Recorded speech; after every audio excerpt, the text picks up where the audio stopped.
Sahabat hidup, salam jumpa dan senang sekali saya Cecilia Betsy Ruli dalam acara yang terbaru milik Hidup TV. Hari ini bukan bincang biasa, karena kita biasanya bincang-bincang. Jadi kalau biasanya bincang-bincang, sekarang ini bukan bincang biasa ya. Hari ini kita akan membahas tentang beberapa hal yang sebenarnya tentang keseharian aja sih, yang ada di dalam ayat kitab suci, tapi kemudian kita implementasikan dalam kehidupan kita sehari-hari. Tapi disclaimer-nya adalah, ini bukan menjadi satu kebenaran dalam menginterpretasikan ayat-ayat kitab suci ya. Nah, saya kenalkan aja sahabat saya. Beliau katanya belajar filsafat dan juga teologi bahkan sampai di Italia. Nggak tahu bener apa enggak gitu ya. Aku juga nggak ngerti. Jangan ngambek dong. Jangan ngambek dong. Ngambek dia udah. Ini kita sekarang lagi di Resto dan Brasserie Ruang Hijau di Alam Sutra ya. Nah, kita hari ini akan membahas tentang balik lagi. Ntar jangan disela lagi ya, ntar aku jadi lupa lagi loh. Apa yang mau kita bahas? Oke. Minum dulu aja. Minum dulu. Sekarang hostnya minum dulu. Maaf, permisi. Seger ternyata. Emang. Nah, kita hari ini akan membahas tentang Injil Matius. Oh masih ada. Nggak ada tisu lagi, gimana sih? Terlalu enak kayaknya. Ya, balik lagi. Jadi kita akan ngobrol tentang Injil Matius bab 4 ayat 18 sampai 22 yang berisi tentang tadi ya, ajakan Yesus untuk murid-muridnya yang berada di Danau Galilea. Itu sebenarnya seperti apa sih, Mas, ceritanya kalau misalnya dari Injil itu? Enggak, gue iran aja. Lu tumben-tumbennya lu hafal ayat 4 berapa tadi? 18. Ada contekannya disiapin. Disiapin nih. Saya gini, biasanya orang Katolik itu nggak hafal ayat-ayat biasanya. Oh gitu ya. Ini jadi, berarti makanya kan kita bukan bincang biasa. Karena hostnya gitu. aja luar biasa, ya kan narasumbernya juga luar biasa gitu, dan bukan bintang biasa gitu. Tapi ngomong-ngomong saya belum kenalin, sorry. Namanya adalah Bapak Rafael Udik Yunianto atau disingkat dengan Rui inisialnya ya. Jauh-jauh dari Italia untuk ketemu sama kita di sini di Alam Sutra dari Galilea. Oh malah dari Galilea. Nah itu tadi. Ya udah deh. Haus lagi. Ya. Jadi kalau misalnya biasanya kita kan belajar tentang ayat-ayat kitab suci begitu ya. Nah tentang Galilea ini. Bagaimana Yesus mengajak murid-muridnya. Sebenarnya ini notabene kalau nelayan itu orang-orang yang seperti apa sih, Mas? Kemudian kok bisa diajak untuk menjala manusia ini, maksudnya apa ya? Iya, menarik sebenarnya. Kalau melihat peristiwa kan itu Yesus memanggil murid-murid ya. Murid-murid yang pertama kali. Dan saya ada dua catatan. Satu, kenapa di Galilea?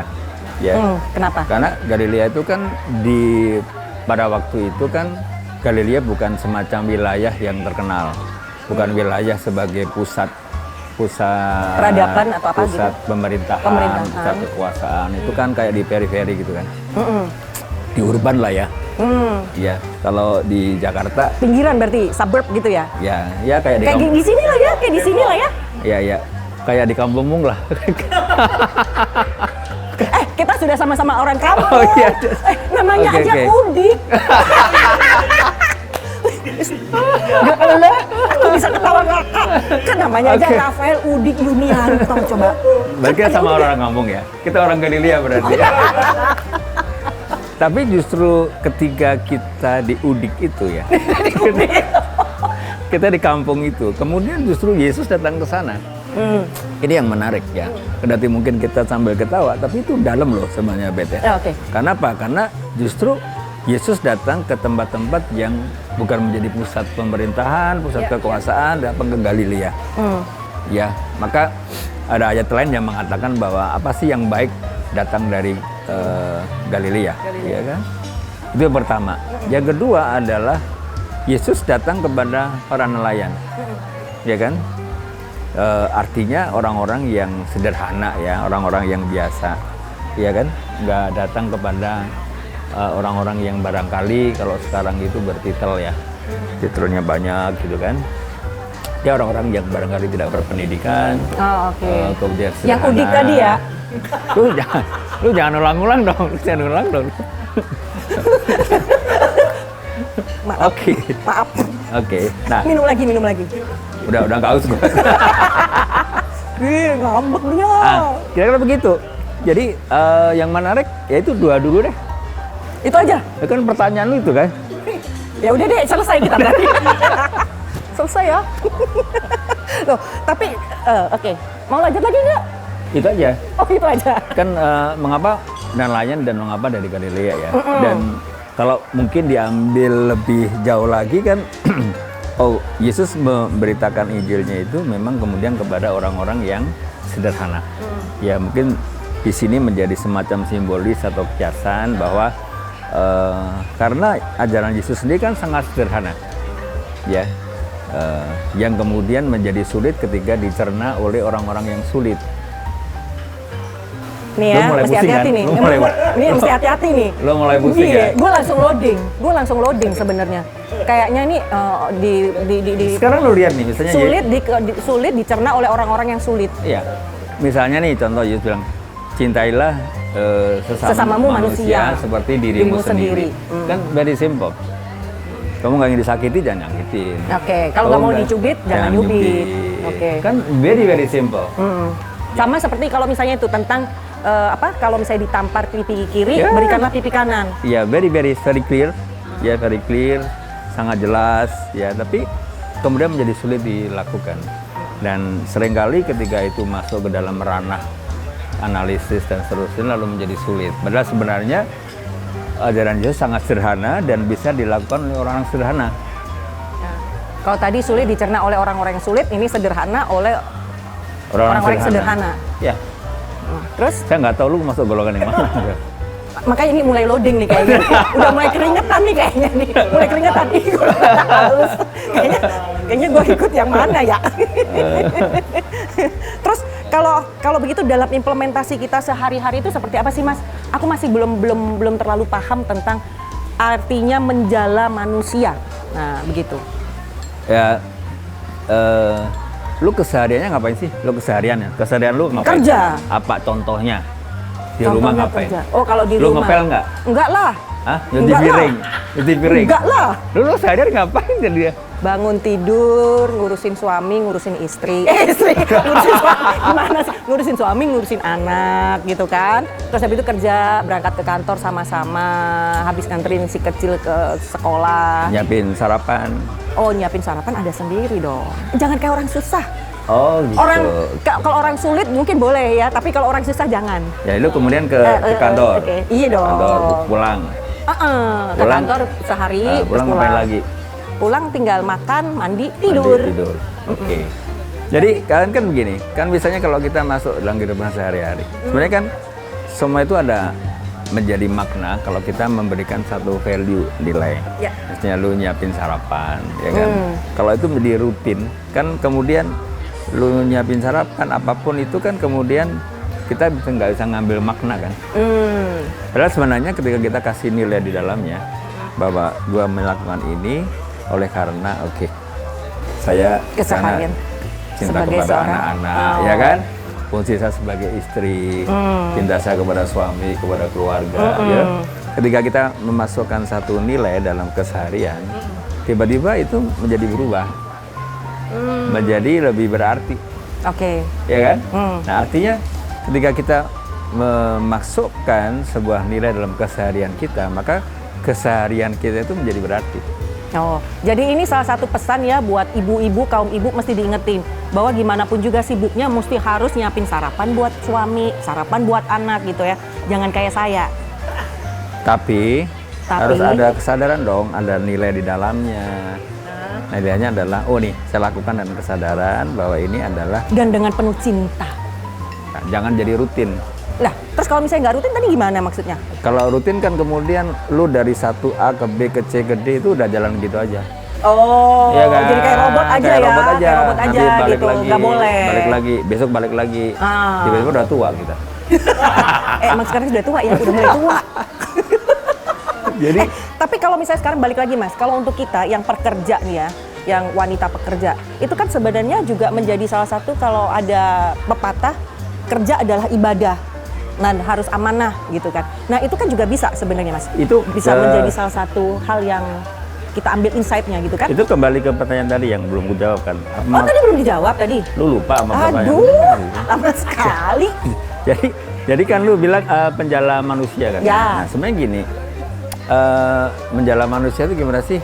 Apa kita terbahkan jala gitu kan? Enggak kan. Jadi ketika kita menghayati hidup kita sehari-hari dengan value, beda caranya dengan orang yang menghidupi sehari-hari tidak dengan value. Oh oke. Ya kan? Mungkin ada yang sambil gerundel ya kan? Ada yang dengan penuh cinta kasih, senyum, ya kan? Nah, kalau katanya orang Jawa kemerungsung dan seterusnya. Orang ngelihatnya sebel juga gitu kan. Ya. Kok kayaknya nggak tulus, nggak ikhlas gitu. Suami sebel juga kan. Iya. Ya istri ngelainin gua tapi sambil mam gitu kan. Iya. Gak punya makna. Atau sebaliknya, suami nganterin gue tapi kok kayaknya sambil ngomel-ngomel, gerundel gitu ya. Kayaknya begitu deh dia. Gua enggak.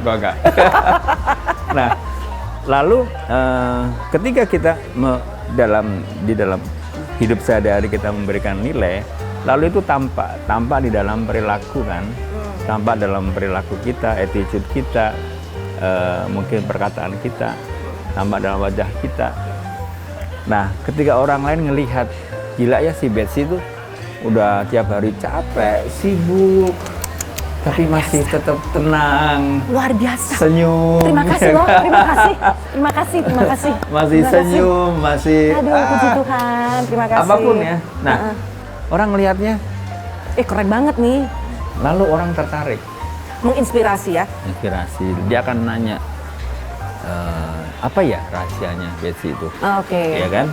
Mungkin minum suplemen atau apa, gua nggak ngerti ya. Suplemen atau apa. Nah, lalu dari keteladananmu itu kan, dari keteladanan gua nih, ya orang lihatnya, wah, yang bagus, pasti ada nilai dalamnya. Kalau dalam bahasa rohani ya pasti ada yang diimani. Orang kan banyak tertarik. Nah, menjala manusia adalah ketika kita menunjukkan keteladanan hidup kita, yang kemudian orang lain tertarik. Kan orang lain tidak berubah karena kita bincang-bincang begini, orang berubah, nggak mungkin, ya. Itu hopeless lah, ya kan? Tapi figur kita yang jangan harap itu berubah. Tapi ketika ada orang melihat kesaksian hidup orang lain, ya menjadi figur gitu ya, menjadi teladan, ada value di dalamnya, maka dia akan tertarik, akan bertransformasi oleh karena melihat hidupmu. Ya, terima kasih. Jadi penjala manusia itu adalah ketika kita merepresentasikan nilai-nilai yang baik dalam hidup sehari-hari, lalu orang kemudian terpengaruh, lingkunganmu terpengaruh, ya kan, anak-anakmu terpengaruh, teman-teman terpengaruh. Nah itulah artinya kemudian orang datang. Menjadi magnet, lo menjadi magnet loh. Keren. Sip. Berarti itu juga yang sekarang terjadi pada kehidupan Mas Rui sehari-hari kah? Kehidupanmu enggak ya? Jangan nanti ketahuan nanti. Kayak tadi kan aku ketahuan kalau aku nggak bantu nyiapin sarapan. Ya, maksud gue begini, Bet. Maksud gue kalau misalnya kemudian lu bisa membuktikan dalam hidup sehari-hari itu, misalnya apa sih arti nilai melayani, ya kan? Ya. Misalnya tadi nih, lu kan nggak bawain buat gua nih, ya kan? Ya. Jadi terus akhirnya dibawain sama kena lagi gue dah. Maksudnya adalah ketika kita juga dalam kehidupan sehari-hari kita juga mengekspresikan nilai melayani, mengekspresikan nilai kebaikan, mengekspresikan nilai mencintai, lalu orang tuh merasakan, oh ya bener ya, udah tulus, ikhlas, ya kan, melayani, lalu orang tertarik, ya mulailah jala itu kita tabur, bukan dengan ngomong, ya bukan omdo sesuatu yang suci, tapi kita lakukan. Iman tanpa perbuatan adalah mati. Ya.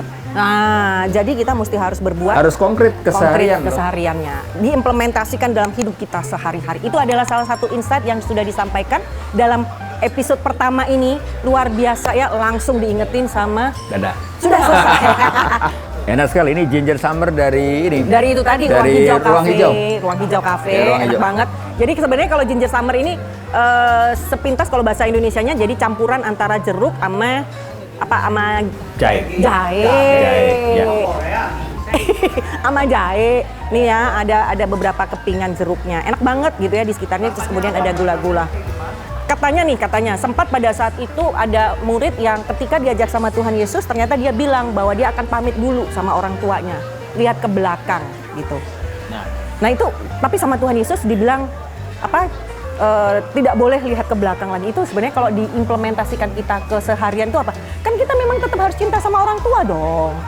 Pamit lah, misalnya begitu toh. Ya, tapi gimana? Menurut aku sih bukan letterlek gitu ya. Oke. Jadi karena kalau kita lihat ke belakang, dari kamu bilang lihat ke belakang kan itu kan sepertinya kalau misalnya kita dipanggil sama Tuhan saat ini tapi masih melihat kehidupan kita masa lalu. Oh, gua ini pendosa, gua ini nggak pantas, gua ini pembunuh, gua ini bla bla bla di masa lalu.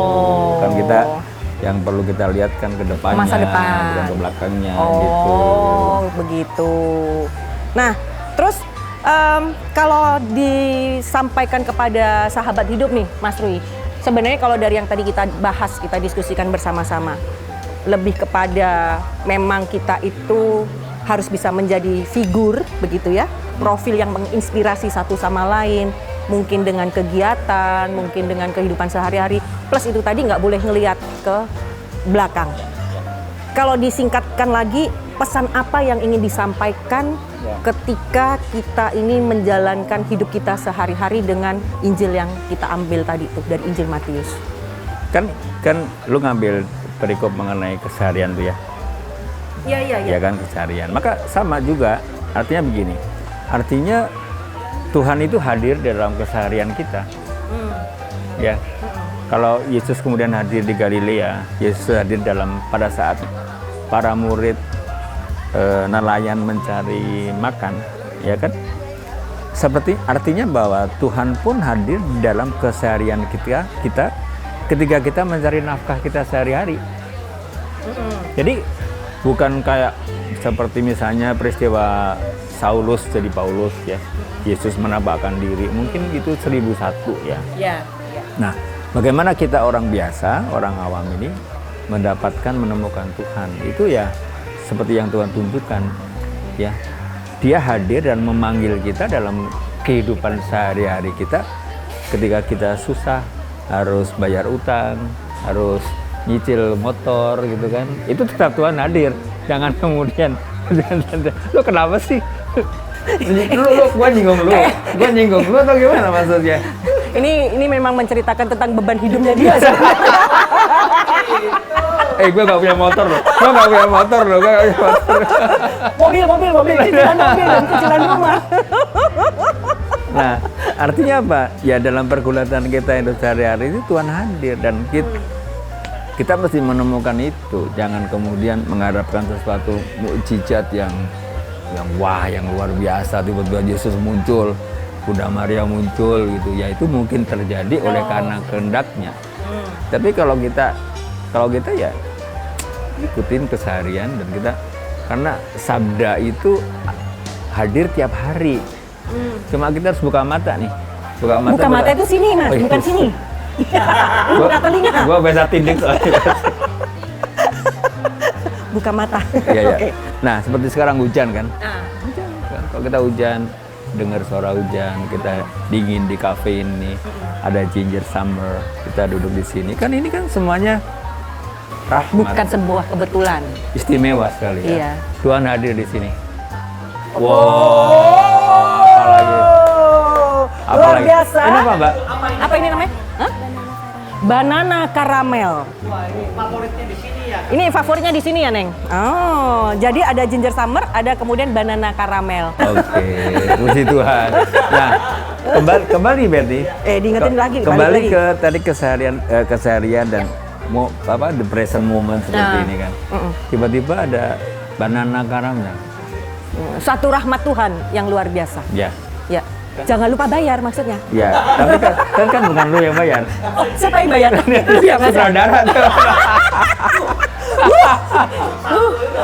Nah, Episode 1 sudah suruh bayarin. nah, maksudnya adalah bahwa ketika setiap momen kita hayati sebagai sebuah momen mujizat.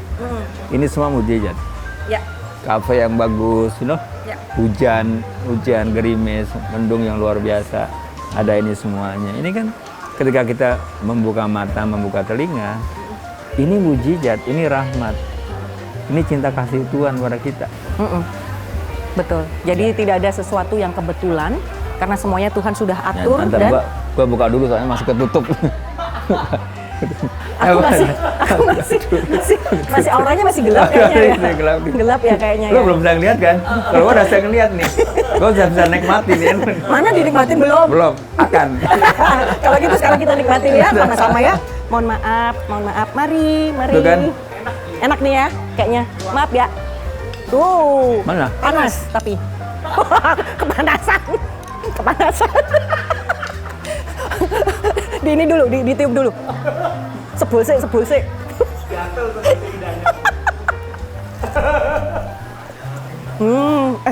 Tapi emang enak banget loh. Sampai jatuh. Tak jatuh lagi. Belum 5 menit. Enak. Jadi ketika seseorang mampu untuk menemukan anugerah Allah in every moment, in each moment gitu ya, dalam setiap detik kehidupan kita, maka yang muncul dalam orang-orang yang sederhana ini adalah cuma perasaan syukur, cuma syukur doang. Atas semua yang terjadi ya. Mau itu ternyata anugerah yang positif atau yang negatif, suatu anugerah atau bencana misalnya gitu, tetap harus disyukurin ya. Ya, iya dong. Penuh dengan rasa syukur ya. Lu nggak bayarin aja udah makan enak. Itu anugerah. Potong gaji. Tapi ngomong-ngomong yang kemarin aja gue belum dibayar. Sekarang gue sudah bayarin yang ini. Yuk lanjut.